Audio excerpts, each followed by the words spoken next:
Hello दोस्तों, AK TET गुरु learning classes में आपका स्वागत है।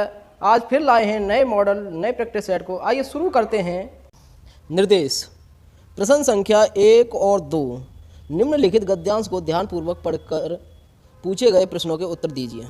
तो गद्यांश है, भारत एक कृषि प्रधान देश है जहाँ की अर्थव्यवस्था मुख्य रूप से कृषि पर आधारित है। इसलिए सरकार को चाहिए कि वह किसानों के हित के प्रति अधिक जागरूक हो, परंतु स्थिति इससे उलट है।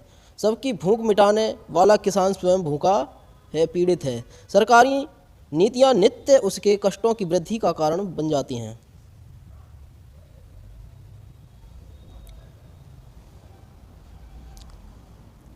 आज़ादी के 71 वर्षों के बाद भी भारतीय किसान आत्महत्या के रास्ते पर अग्रसर हैं। उससे ज़मीन छीनी जा रही है, उससे घर बेघर किया जा रहा है, उसकी फसलों को मूल्य आसमान छू रहा है, परंतु वह अन्न के दाने दाने को तरसता है। बिचौलिए उसे श्रम से उगाई गई फसलों को कम कीमत में बेचने के लिए विवश कर देते हैं। जैसे ही फसल बिकी, कीमतें आसमान छूने लगती हैं। चलिए अब पहला प्रश्न देखते हैं। भारत की अर्थव्यवस्था मुख्य रूप से किस पर आधारित है? तो हमने अभी पढ़ा किस पर आधारित है, कृषि पर। प्रस्तुत गद्यांश का उपयुक्त शीर्षक क्या होगा? किसानों की समस्याओं की अनदेखी, कृषि समस्याएं, किसानों की समस्याओं का निवारण, आत्महत्या करते किसान। तो जो गद्यांश का शीर्षक है वो है किसानों की समस्याओं की अनदेखी। बिचौलिए अनाज खरीद रहे हैं आदि ऐसी समस्याएं हैं, तो किसानों की समस्याएं की अनदेखी। चलिए अगला देखते हैं। अगला है निर्देश। प्रश्न संख्या 3 और 4 निम्नलिखित पद्यांश को पढ़कर प्रश्नों के उत्तर दीजिए। एक दिन तने ने भी कहा था जड़ तो जड़ ही है, जीवन से सदा डर रही है, और यही है उसका सारा इतिहास कि ज़मीन में मुँह गड़ाए पड़ी रहे। लेकिन मैं ज़मीन से ऊपर उठा, बाहर निकला, बड़ा हूँ इसी से तो तना हूँ। एक दिन डालों ने भी कहा था कि किस बात पर है तना, जहाँ बिठा दिया गया था वहीं पर है बना। प्रगतिशील जगती में तिल भर नहीं डोला है, खाया है मोटाया सहलाया चोला है। लेकिन हम तने से फूटी दिशा में गईं, ऊपर उठी नीचे आईं, हर हवा के लिए ढोल बनी लहराईं, इसी से तो डाल कहलाईं। चलिए अब प्रश्न देखते हैं।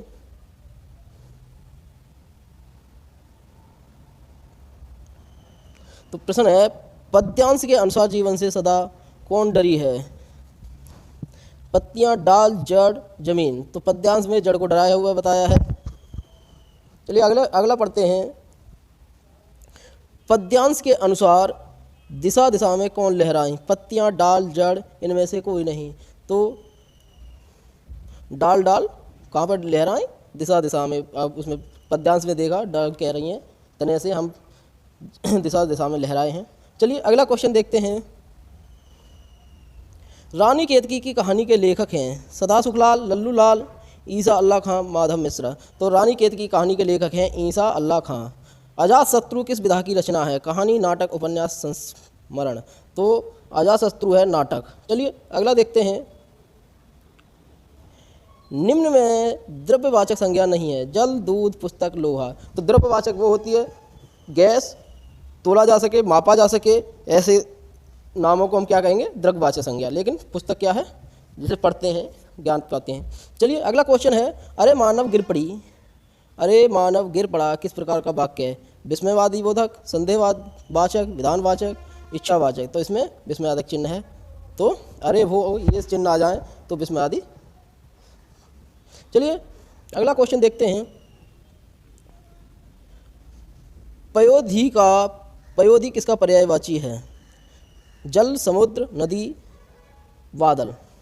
तो नदी है, पयोधी यानी पानी को धारण करने वाला कौन होता है? समुद्र। तो इसका बी। भवन का संधि विच्छेद कीजिए। तो भवन में अगर देखें तो एक अन शब्द है, ठीक है। अब है कौन सी, ये देखते हैं। भो धन अन, तो ओ शब्द है, ओ के बाद कोई अन्य स्वर आ जाए तो उसका अब बन जाता है। तो ये अयादी संधि है, इसमें अयादी संधि है, ठीक है। तो भो धन अन, भव धन आन। अगर भव धन अन होता तो भावन हो जाता भावन, तो यहाँ हो गया भवन, तो ये पहला सही है, वो धन अन। ठीक है, चलिए अगला देखते हैं। हिंदी वर्णमाला में उच्छिप्त ध्वनियाँ कौन कौन सी हैं? तो उच्छिप्त ध्वनियों की बात करें, ञ ञ स्र त्र ड ढ और ड ढ, तो ये स्पर्श ध्वनियाँ हैं और ये उच्छिप्त ध्वनियाँ हैं। ठीक है, ये स्पर्श व्यंजन है और ये उच्छिप्त व्यंजन। चलिए, तो हमारा इसका आंसर हो गया डी। अगला देखते हैं। अगला है विज्ञान की देन है। विश्लेषण, निर्व्यक्तिकता तथा तटस्थता रेखांकित अंश का शब्द रूप लिखिए। तो इसका सही आंसर होगा, देखिए ये गलत है, अगर पहले ही अक्षर पर रा इधर आ जाए तो ये गलत हो जाता है बिल्कुल। ठीक है, निर्व्यक्तिकता हो जाएगा ये।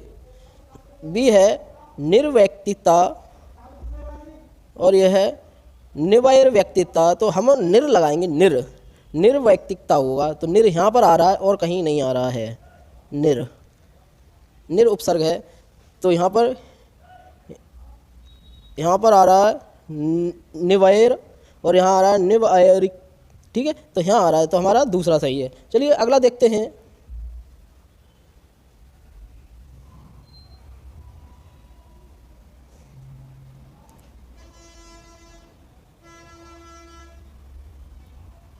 अगला है प्रत्युत्पन्नमति शब्द में कौन सा उपसर्ग है? प्रतिमति। तो इसकी अगर हम संधि विच्छेद करें तो एक उन्नति शब्द होता है, तो उन्नति लिख रहा, तो यहाँ पर प्रत्यवचा ऐसे करके प्रत्यय उन्नति निकल गया और प्रत्यवचा, तो जब ऊ आ जाए, ठीक है, या प्लस ऊ, तो उससे पहले सोच लेना ई होगी। ई के बाद अगर ऊ आए तभी या बनता है, ये ईण संधि का नियम है, ईण संधि का शब्द है ये। तो ये हो जाएगा प्रतिधन उन्नति। तो प्रतिधन उन्नति, प्रत्युन्नति, प्रत्युत्पन्नमति, ये बन जाएगा। ठीक है, चलिए, तो इसमें उपसर्ग होगा प्रतिमति, तो इसमें हो जाएगा प्रतिधन उन्नति। ठीक है, चलिए अगला देखते हैं। पंकज शब्द में समास है कर्मधार, बहुब्रीहि, अव्ययी भाव, द्वंद्व। तो पंकज में है बहुब्रीहि समास, सही है। चलिए अगला देखते हैं। क्रिया से प्रभावित होने वाला कारक कौन सा है? कर्ता कारक, कर्म कारक, अधिकरण कारक, करण कारक। तो इसका सही आंसर है कर्म कारक। क्रिया से सदैव कर्म प्रभावित होता है। अगला है सीता से हंसा नहीं जाता। इस वाक्य में वाच्य के किस भेद का प्रयोग हुआ? कर्तृवाच्य, कर्मवाच्य, भाववाच्य। सीता से हंसा नहीं जाता, तो इसमें हुआ है भाववाच्य का प्रयोग, सही है। चलिए अगला देखते हैं। निम्न में ब्रज भाषा का प्रमुख केंद्र है राजस्थान, बिहार, मथुरा, कन्नौज। तो ब्रज भाषा सबसे ज़्यादा कहाँ बोली जाती है? मथुरा और मथुरा के आसपास। चलिए अगला क्वेश्चन देखते हैं। जिस पर मुकदमा चल रहा हो, वाक्यांश के लिए एक शब्द लिखिए। अभियोगी, नियोक्ता, अभियुक्त। तो इसका सही आंसर है अभियुक्त। जिस पर मुकदमा चल रहा हो उसे अभियुक्त कहा जाता है। चलिए अगला क्वेश्चन है, गाल बजाना मुहावरे का अर्थ स्पष्ट कीजिए। ज़्यादा बोलना, डींग मारना, कम बोलना, क्रोधित होना। तो इसका सही आंसर है बी, डींग मारना। कहते हैं कैसे डींग मार रहा है, हाँक रहा है। चलिए अगला देखते हैं।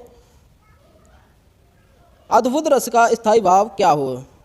अद्भुत रस का स्थायी भाव क्या है? भय, उत्साह, क्रोध, विस्मय। तो अद्भुत का है विस्मय। ठीक है, वीर रस का क्रोध, उत्साह। चलिए अगला देखते हैं। यथोचित का सही संधि विच्छेद क्या है?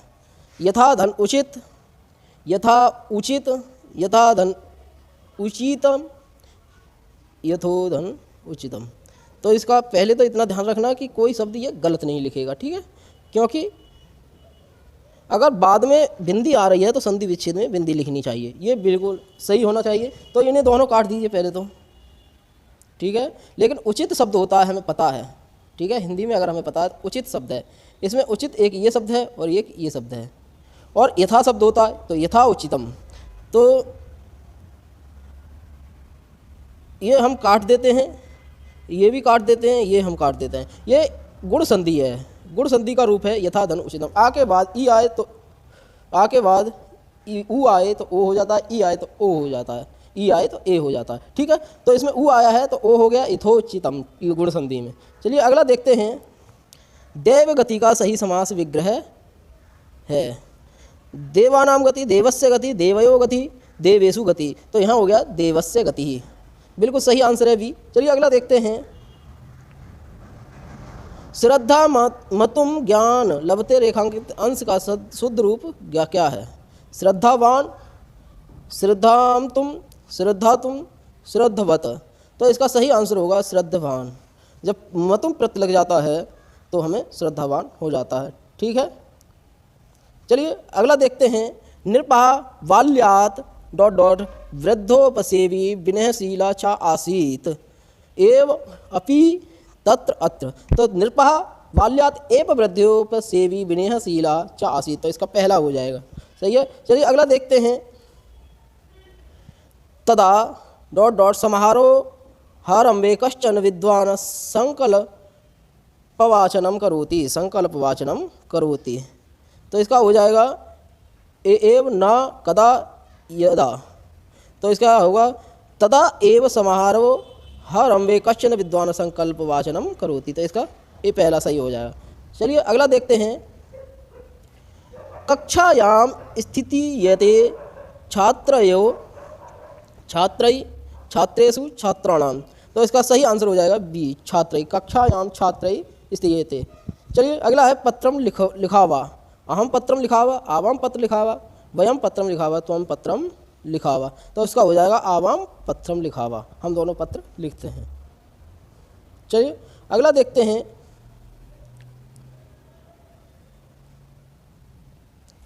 निर्देश प्रश्न संख्या 38 और 39 नीचे दिए गए अपठित गद्यांश को ध्यान पूर्वक पढ़िए।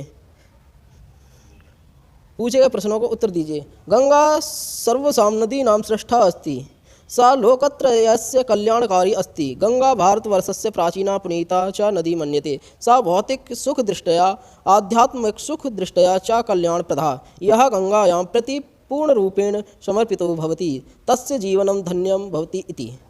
तो इसका पहला देखते हैं। पहला क्वेश्चन है नदी नाम श्रेष्ठा का अस्ति, गंगा, कावेरी, ताप्ती, मासी, तो इसमें किसकी चर्चा हो रही है आप ही बताइए। तो गंगा की चर्चा हो रही है, तो हमारा आंसर गंगा। चलिए अगला क्वेश्चन देखते हैं। भारतवर्षस्य पुनीता नदी कहा, तो इसका सही आंसर है कौन सी पुनीता नदी है, यानी सबसे प्राचीन नदी है। इसमें वर्णन दिया गया है, तो कौन सी? गंगा, यमुना, कावेरी, कृष्णा, तो गंगा का वर्णन है। चलिए अगला देखते हैं।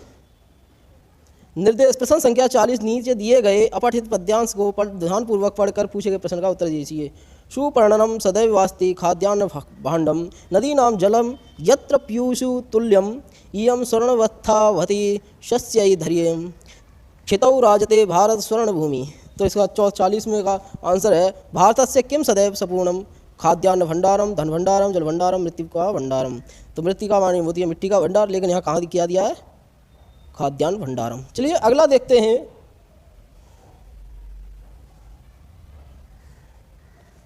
रोगों का रोगाणु सिद्धांत किसने प्रस्तुत किया? रॉबर्ट कॉच ने, लुई पास्चर ने, रॉबर्ट ब्राउन ने, इनमें से कोई नहीं। तो इसका आंसर अगर देखें, रोगों का रोगाणु सिद्धांत दिया था लुई पास्चर ने। ये बहुत प्रसिद्ध है, क्वेश्चन को बार बार पूछता है। चलिए अगला देखते हैं।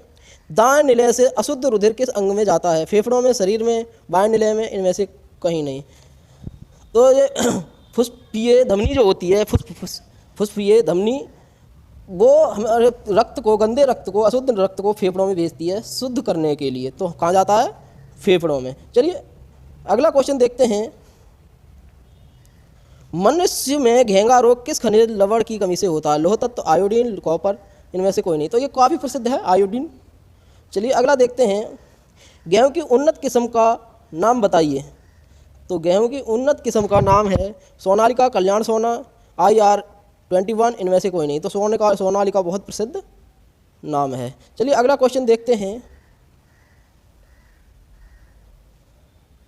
ध्वनि कंपनों के कारण उत्पन्न होती है, फिर दोलन करते लोलक की ध्वनि सुनाई क्यों नहीं देती? लोलक के कंपनों की आवृत्ति 20 हर्ट्ज से कम होती है। लोलक लोलक के कंपनों की आवृत्ति भी हर्ष से अधिक होती है। लोलक के कंपन नहीं होते हैं, उपरोक्त में से कोई नहीं। तो लोलक ध्वनि कंपनों के कारण उत्पन्न है, फिर दोलन करते लोलक की ध्वनि सुनाई क्यों नहीं देती?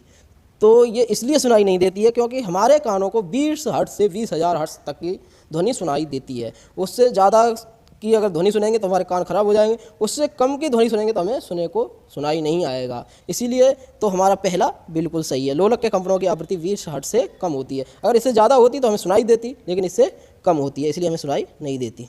अगर कोई चीज़ चल रही है तो उसकी ध्वनि तो ज़रूर होगी, लेकिन कितनी है वो उस पर निर्भर करती है। चलिए अगला है, किस प्रकार के दर्पण के लिए फोकस या मुख्य फोकस आभासी होता है? अवतल दर्पण, उत्तल दर्पण, समतल दर्पण, इनमें से कोई नहीं। तो किस प्रकार के दर्पण के लिए फोकस या मुख्य फोकस आभासी होता है? तो इसका सही आंसर है बी, उत्तल दर्पण।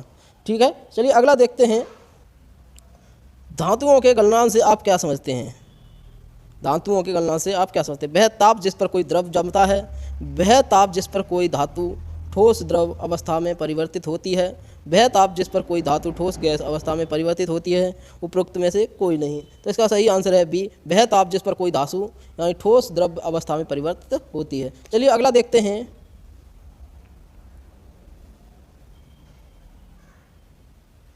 आँखों को धोने के लिए किस अम्ल का प्रयोग किया जाता है? हाइड्रोक्लोरिक, बोरिक अम्ल, मैलिक अम्ल, सिट्रिक अम्ल। तो इसका सही आंसर है बी, बोरिक अम्ल। आँखों को धोने के लिए बोरिक अम्ल की प्रयोग होता है। चलिए अगला देखते हैं, हंगरी में स्थित स्टेपी घास के मैदान को किस नाम से जाना जाता है? पंपोज, कंपोज, पुस्ताज, सवाना। तो इसका सही आंसर है पुस्ताज।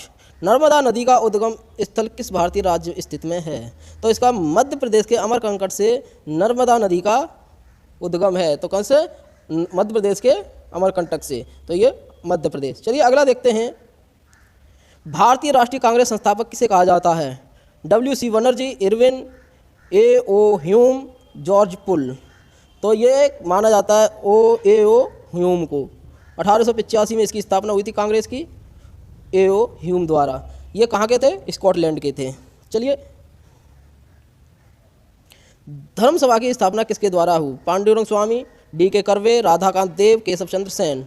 तो इसका सही आंसर है राधाकांत देव। 1829 में इसकी स्थापना की थी। चलिए अगला देखते हैं,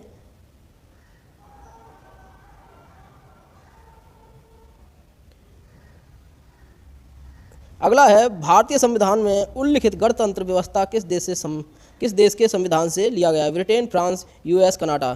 तो गणतंत्र व्यवस्था फ्रांस से ली गई है। चलिए अगला देखते हैं,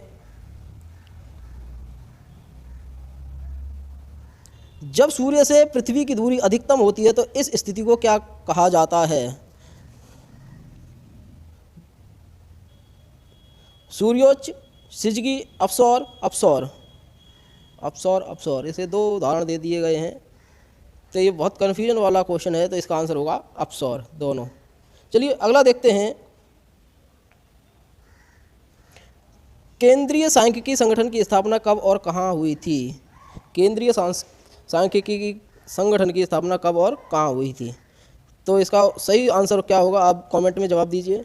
A 1951 Delhi, B 1952 Bombay, C 1951 Madras, D 1950 Kolkata. तो इसका सही आंसर है 1951 दिल्ली में। चलिए अगला देखते हैं, देश की सबसे लंबी दूरी तय करने वाली रेलगाड़ी कौन सी है? विकास एक्सप्रेस, विवेक एक्सप्रेस, आकाश एक्सप्रेस, गरीब रथ एक्सप्रेस। तो इसका सही आंसर है विवेक एक्सप्रेस। चलिए अगला देखते हैं, प्राचीन काल में अग्रहार क्या होता था? ब्राह्मणों की भूमि को राज्य द्वारा अधिकृत करना, ब्राह्मणों को दान में दी जाने वाली भूमि, भोजन से पूर्व दान किया गया आहार, उपरोक्त में से कोई नहीं। तो ये बी आंसर बिल्कुल सही है। प्राचीन काल में अग्रहार क्या होता था? ब्राह्मणों को दान में देने वाली भूमि। वाह क्या नाम था, अग्रहार, हर जगह वही। ओजोन की सांद्रता मापने की इकाई क्या है? Pascal unit, Dobson unit, Mercalli unit, उपरोक्त सभी। तो ये अगर ओजोन की सांद्रता मापने की इकाई को देखा जाए तो डॉप्सन यूनिट। अधिगम से संबंधित प्रभाव का नियम किसने प्रभावित किया था? Henry, Thorndike, Skinner, Galton. तो ये सही आंसर है बी, थॉर्नडाइक। चलिए अगला देखते हैं, समस्त शिक्षण का अर्थ अधिगम में वृद्धि करना है, यह कथन किसका है? तो ये कथन अगर बात करें James M थाइन, Kurt Lewin, Spearman, डॉवी। तो ये जेम्स एम थाइन। ठीक है, चलिए अगला देखते हैं। निश्चयन सिद्धांत का प्रतिपादन सर्वप्रथम किसने किया था? Lord Mayo, Lord Macaulay, Lord Dufferin, Lord Irwin. तो इसका सही आंसर है लॉर्ड मेकाले। चलिए अगला क्वेश्चन देखते हैं। सामान्य प्रकार के बच्चों की बुद्धि लब्धता कितने होती है? 105, 100, 90, 100 या 100 से 110। तो इसका सही आंसर है 20, 100। संपूर्ण साक्षरता अभियान की घोषणा सर्वप्रथम किस राज्य में की गई? उत्तर प्रदेश 1989, आंध्र प्रदेश 1989, केरल 1989, मध्य प्रदेश 1989। तो इसका सही आंसर है सी, केरल 1989। सबसे ज़्यादा पढ़े लिखे यही हैं। शोध क्या है? मौलिक समस्याओं का शोध करना, नवीन तथ्यों की खोज करना, ए और बी दोनों, पर्यावरण अध्ययन करना। तो इसका आंसर होगा सी, ए और बी दोनों। चलिए अगला क्वेश्चन देखते हैं। लेखन के प्रमुख प्रकार में शामिल है सुलेखन, अनुलेखन, ए और बी दोनों। तो 87 का सी बिल्कुल सही आंसर है। अगला देखते हैं। हेनरी फेयोल के अनुसार प्रशासन के प्रमुख तथ्यों में कौन कौन शामिल है? आदेश संगठन, नियोजन समन्वय, नियंत्रण प्रक्रिया, उपरोक्त सभी। तो इसका सही आंसर है उपरोक्त सभी। अगला देखते हैं। पर्यावरण संरक्षण अधिनियम कब लागू किया गया? वर्ष 1985, वर्ष 1986, वर्ष 1987, वर्ष 1988। तो ये 1986 में लागू किया गया। चलिए अगला देखते हैं।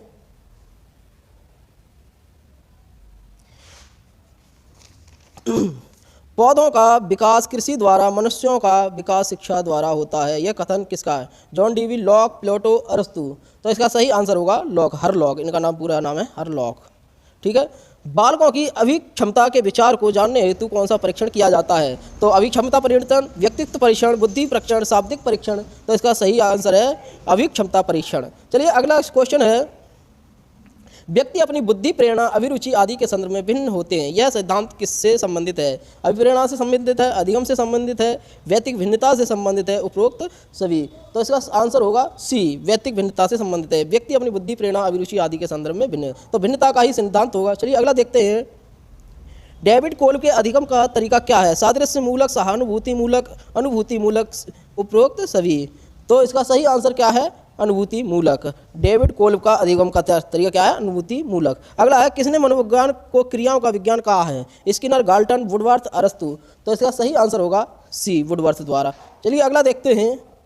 सीखने के सूझ या अंतर्दृष्टि के सिद्धांत प्रतिपादक हैं? थॉर्नडाइक, स्किनर, कॉलर और डीवी। तो यह है कॉलर। सी आंसर बिल्कुल सही है। अगला देखते हैं। बच्चों को सीखने की प्रक्रिया में माता पिता की भूमिका किस रूप में होनी चाहिए? अग्रोन्मुखी, बहिर्मुखी, अधोमुखी, ये सभी। तो इसका सही आंसर है अग्रोन्मुखी। चलिए अगला देखते हैं।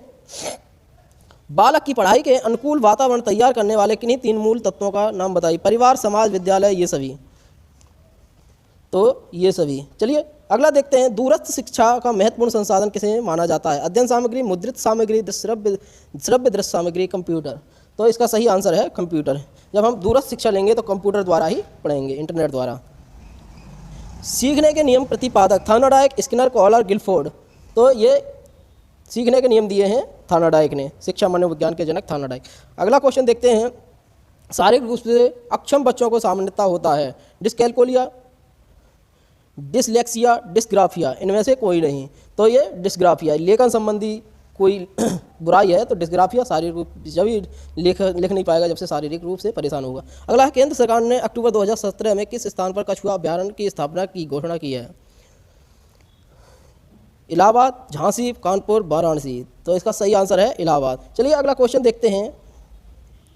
उत्तर प्रदेश की गौरव पथ योजना का क्या उद्देश्य है? ऐतिहासिक स्थानों की एक साथ जोड़ना, पुरातत्व स्थलों को मुख्य मार्गों से जोड़ना, राष्ट्रीय राजमार्गों को नवीनीकरण, शहीदों के गांवों को मुख्य मार्गों से जोड़ना। तो ये डी बिल्कुल सही है। चलिए अगला देखते हैं।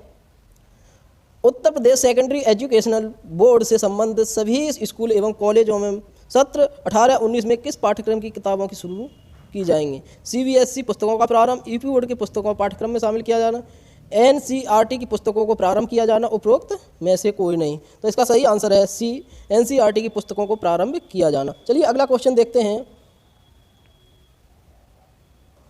वैश्विक नवाचार सूचकांक 2018 में भारत कौन सा स्थान था? 60वां, 57वां, 59वां, 56वां। तो इसका सही आंसर होगा बी, 57वां। जून 2017 में भारत के किस राज्य ने पहली ग्रामीण एलईडी स्ट्रीट लाइटिंग प्रोजेक्ट की शुरुआत की? तेलंगाना, आंध्र प्रदेश, हरियाणा, चंडीगढ़। तो ये किया था आंध्र प्रदेश ने। चलिए अगला देखते हैं। देश का पहला मिसाइल ट्रैकिंग पोत जिसे फिलहाल VC 11,184 नाम दिया गया है, कहाँ निर्माणाधीन है? मझगांव डाक limited Mumbai, Cochin shipyard limited Kochi, Hindustan shipyard limited Visakhapatnam, garden rich ship leaders and engineers Kolkata. तो इसका सही आंसर है सी। ठीक है, चलिए अगला देखते हैं।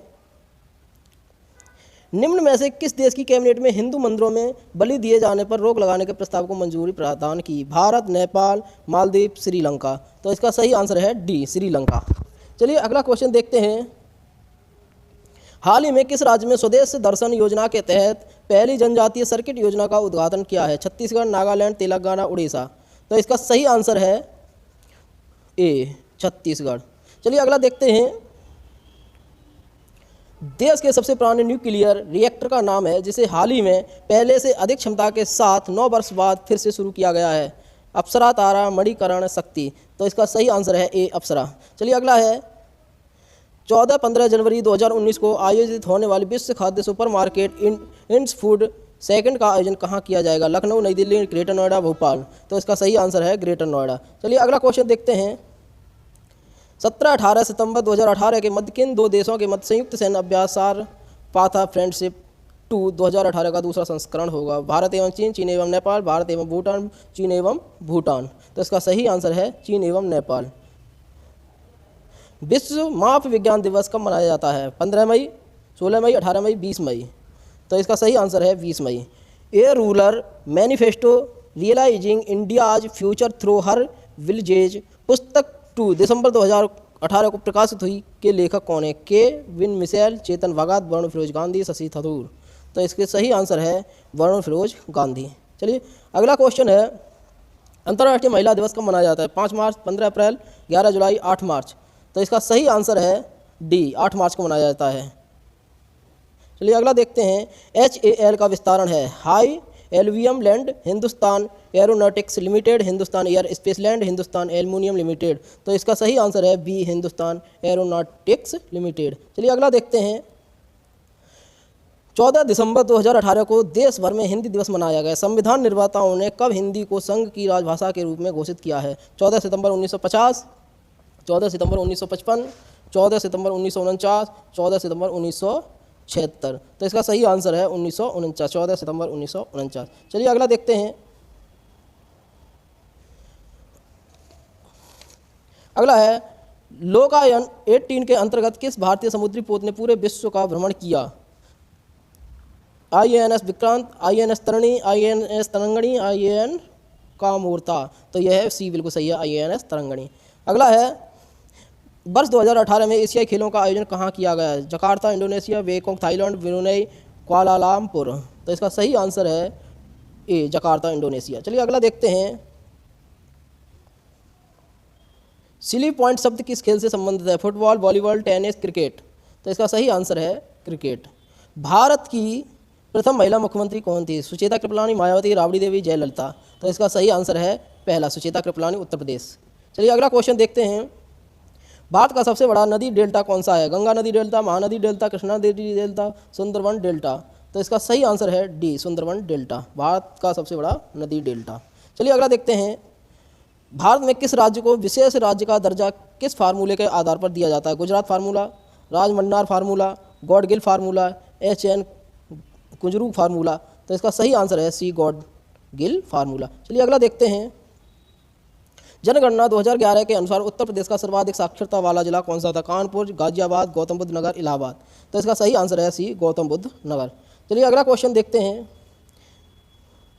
अक्टूबर 2018 में किसे ITBP का महानिदेशक नियुक्त किया गया है? S राजकुमार, PC Deswal, SS Deswal, V Rajendra Singh.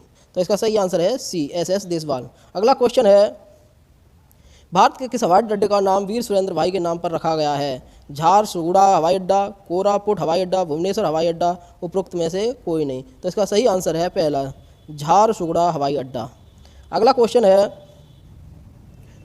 23 अप्रैल 2018 को किसे वर्ष 2018 UNESCO Guillermo Cano World Press Freedom Award प्रदान किए जाने की घोषणा की गई है? महमूद अबूजीद, मोहम्मद अरमान, जीसान, जावेंद्रे। तो इसका सही आंसर है पहला, महमूद अबूजीद। चलिए अगला देखते हैं, अंकिया नोट क्या है? एकांकी नाटक की विशिष्ट शैली, नृत्य शैली, गायन शैली, नृत्य व गायन दोनों शैलियाँ। तो इसका सही आंसर है ए, एकांकी नाटक की विशिष्ट शैलियाँ। अगला देखते हैं,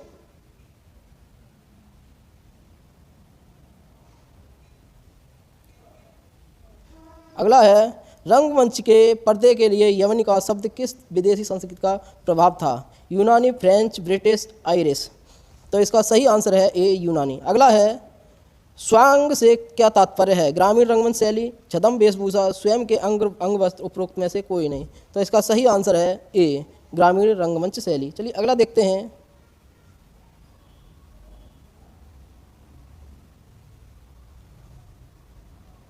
MS ऑफिस क्या है? सॉफ्टवेयर, हार्डवेयर, सूचना, प्रोसेस। तो इसका सही आंसर है ए, सॉफ्टवेयर।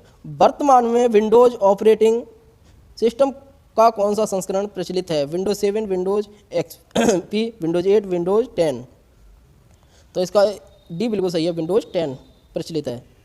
अगला है, स्मार्टफोन में अधिकतम रेजोल्यूशन कितना होता है? 3500 गुणा 4100, 3810 गुणा 2100, 3840 गुणा 2160, 3520 गुणा 2160। तो इसका सही आंसर है सी, 3840 गुणा 2160। चलिए अगला देखते हैं, अगला है, एनालॉग सिग्नल्स को डिजिटल सिग्नल्स में तथा डिजिटल सिग्नल्स को एनालॉग सिग्नल्स में बदलता है? Modem, UPS, CPU, monitor. तो इसका सही आंसर है ए, मॉडेम। चलिए अगला देखते हैं,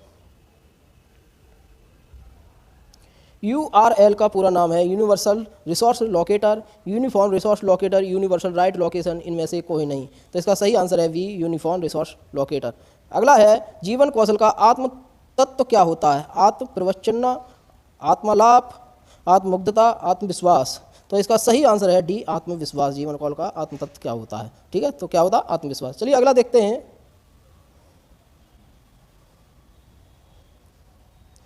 अगला है, व्यावसायिक चयन हेतु दिए जाने वाले निर्देशन को क्या कहा जाता है? चयनात्मक निर्देशन, व्यावसायिक चयन, चयन का निर्देशन, व्यावसायिक निर्देशन। तो इसका सही आंसर है डी, व्यावसायिक निर्देशन। चलिए अगला देखते हैं, पुरस्कार, दंड, लक्ष्य एवं प्रतियोगिता किस प्रकार की अभिप्रेरणा है? वास्तविक अभिप्रेरणा, कृत्रिम बाह्य अभिप्रेरणा, स्वाभाविक अभिप्रेरणा, उपरोक्त में से कोई नहीं। तो ये बी बिल्कुल सही है, कृत्रिम बाह्य अभिप्रेरणा यानी बनाई हुई अभिप्रेरणा। चलिए अगला देखते हैं, शिक्षा राष्ट्र के भाग्य मार्गदर्शक हैं, यह कथन किस शिक्षाविद ने दिया है? Doctor Zakir Hussain, Sampurnanand, doctor S Radhakrishnan, मौलाना आज़ाद। तो ये सी बिल्कुल सही है, डॉक्टर S राधाकृष्णन। चलिए अगला देखते हैं, भारतीय विश्वविद्यालय आयोग की नियुक्ति कब हुई? वर्ष 1903, वर्ष 1902, 1901, 1900। तो इसका सही आंसर है सी, 1901। चलिए अगला देखते हैं, अपराध की पुनरावृत्ति रोकने हेतु कौन सा सिद्धांत महत्वपूर्ण है? प्रतिशोधात्मक सिद्धांत, प्रतिकारात्मक सिद्धांत, अवरोधात्मक सिद्धांत, बाधा का बुनियादी सिद्धांत। तो इसका सही आंसर है सी, अवरोधात्मक सिद्धांत। चलिए अगला देखते हैं, बालकों को सकारात्मक एवं आदर्श व्यवहार क्यों आवश्यक है? सफल बनने के लिए, कुंठाग्रस्त होने से बचने के लिए, प्रतिक्रियाओं से बचने के लिए, उपरोक्त में से कोई नहीं। तो इसका बी आंसर बिल्कुल सही है, कुंठाग्रस्त होने से बचने के लिए। अगला क्वेश्चन देखते हैं, व्यवसायिक निर्देशन व्यक्तियों को किस प्रकार के कार्य करने में सहायता मिलती है? व्यवसाय का पक्ष पोषण के लिए, व्यवसायिक समायोजन होने में सहायता देने के लिए, निर्देशन प्रक्रिया को बल देने के लिए, उपरोक्त सभी। तो 148 का बी बिल्कुल सही आंसर है, व्यवसायिक समायोजन होने में सहायता देने के लिए। चलिए अगला देखते हैं, अनिवार्य एवं निःशुल्क शिक्षा का दायित्व किस पर होता है? केंद्र सरकारों पर, स्थानीय सरकार पर, राज्य सरकार पर, जिला प्रशासन पर। तो इसका सही आंसर है सी, राज्य सरकार पर। संविधान के अनुच्छेद 45 में अनिवार्य एवं निःशुल्क शिक्षा का राज्य को दायित्व दिया गया है, राज्य सरकार को, अनुच्छेद 45 में। चलिए अगला देखते हैं, मनोवैज्ञानिक दंड क्या है? भय उत्पन्न करके अवांछित व्यवहार को रोका जाना, अवांछित प्रक्रिया को वांछित करना, दूसरे के मस्तिष्क पर अधिकार कर लेना, वांछित प्रक्रिया का लक्ष्य पाना। तो इसका सही आंसर है ए, भय उत्पन्न करके वांछित व्यवहार को रोका जाना। चलिए आगे देखते हैं,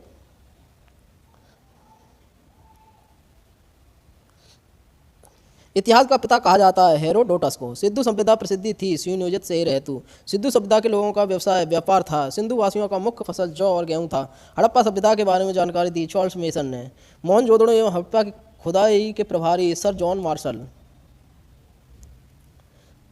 हड़प्पा सभ्यता थी कांस्ययुगीन, सिंधु सभ्यता की लिपि भाव चित्रात्मक, मिस्र के राजा कहलाते थे फराओ, खरोष्टी लिपि लिखी जाती थी दाएं से बाएं। चलिए आज के लिए इतना ही, कल फिर आएंगे नए प्रैक्टिस सेट के साथ, यानी कि नए मॉडल पेपर के साथ। आज के लिए इतना ही, लाइक करें, सब्सक्राइब करें, कमेंट करें। धन्यवाद। आपका दिन शुभ हो। नमस्कार।